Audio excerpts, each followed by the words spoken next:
Yan, abutan ko siyang gumagawa ng bahay. Oh. Yan siya mga idol. Tingnan natin kung pwede na. Ito oh, napakahaba. Grabe oh. Tingnan yung buti mga idol. Oh. Kahaba ng galamay. Ayan oh. Tingnan nyo. Yan, ito.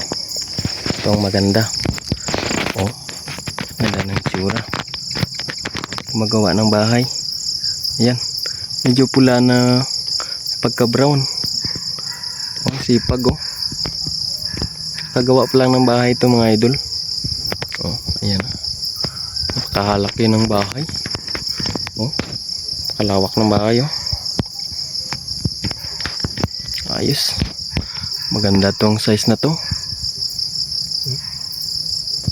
Magandang size na to mga idol. Team size na. Jackpot tayo dito.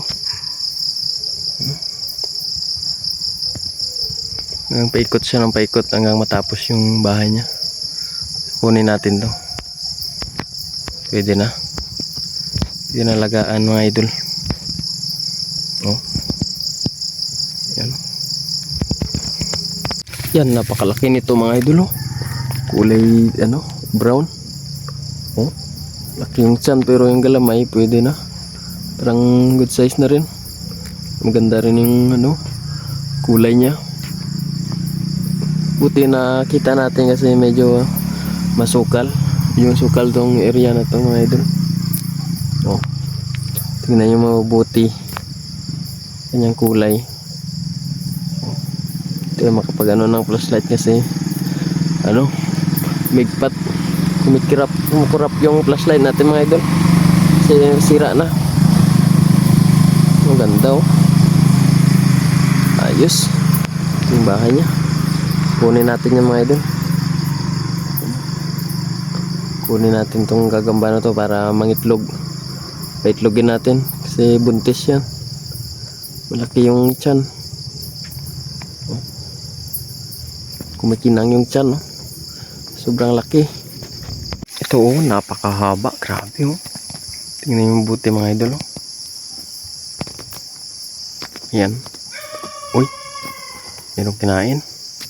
Yan o. Bilis makadakma. Bilis niyang dakmain yung pagkain mga idol. Alam na gutom talaga. Parang pilpis. Oh. Parang kakaano lang. Kakamolt lang niya mga idol. Mga luno. Gagambang nagmolt. Oh. Yung ganyang kulay. Kaliwalas ng kulay. Pwede na.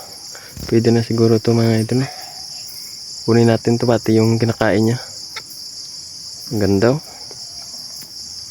Ganda ng kinakain. Ang haba ng galamay.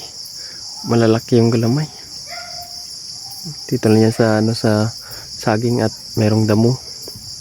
Maliit lang yung bahay niya mga idol. Solid. Gutom na gutom talaga. Ayos. Kunin natin. Ayun, may kinakain si gagamba. Ayan o. Yung mabuti mga idol. Oh. Pwede na ba? Yung kulay niya.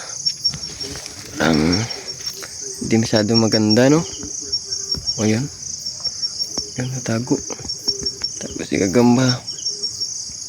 Pasensya na kayo sa aking flashlight kasi kumikislap. Sira na kasi mga idol.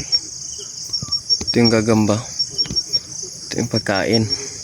So pag naubos na to, sigurado tataba na to. Yeah. Okay lang yan mga idol para pag nangitlog, goods. Dadami yung gagamba dito sa amin. Sa aming lugar. Oh. Yan o. Kulay brown. Brown. Pwede na rin to siguro. Pero wag na muna natin kunin. Plakayin muna natin yung tiyan at paitlogin. So yun lang mga idol. Please follow, like, and share. Thank you. Yan, abutan ko siyang gumagawa ng bahay. Oh. Yan siya mga idol. Tingnan natin kung pwede na. Tingnan natin kung pwede na. Yan. Ang good size na rin. Good size. Kaso, malaki din yung tiyan. Kasi ano talaga nang gagamba ngayon. Tigburuntis. Tigburuntis ng gagamba. So, gumagawa pa lang siya ng bahay. Mag alas 8 na mga idol. Late siyang gumawa ng bahay. No? Oh. Ayos, ang sipag ha. So, hindi natin kunin to kasi medyo laki yung tiyan.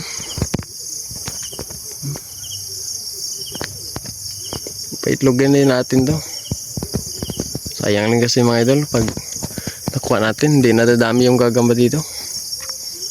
So, ayun o. Yan. Galing. Galing gumawa. Ayos. Ito kulay itim. Grabe oh. Napakahaba ng galamay. Ayan oh. Tingnan nyo. Medyo bata pa. Pero solid. Ha? Ayan mga idol. Dito lang yan sa ano ng Imelda. Jackpot tayo. Oh. Itiman na ano. Lalaking gagamba. Ayun. Merong kinain. Dinakma yung pagkain. Sana lalaki pa to mga idol. Ito yung maganda na kulay. Purong itim. Napakaayos. Napakasulit. Jackpot. Grabe yung gagamba dito sa amin. Marami na talaga mga idol. Season na talaga. Ayos to. Ayan. Flex ko lang sa inyo. Para makita nyo rin mga idol. Mga gagamba dito sa amin. Ayos.